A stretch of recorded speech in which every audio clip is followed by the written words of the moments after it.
طاب لكم من النساء مثنى وثلاث ورباع فإن خفتم ألا تعدلوا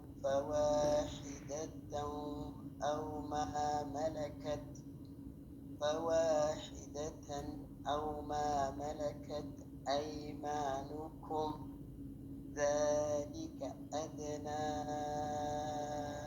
ألا تعولوا وآتوا النساء صدقاتهن نحلة فإن طبن لكم عن شيء منه نفسا فكلوه هنيئا مريئا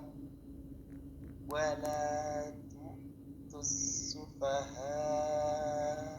أموالكم التي جعل الله لكم قياما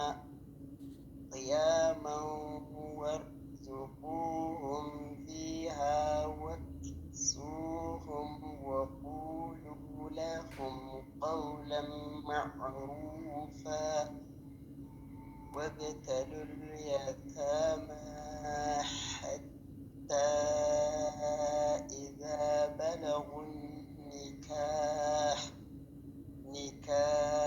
فإن آنستم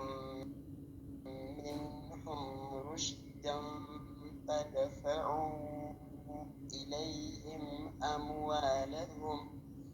ولا تأكلوها إسرافا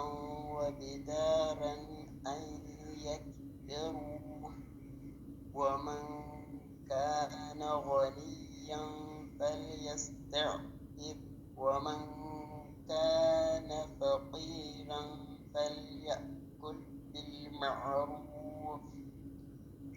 فإذا دفعتم إليهم أموالهم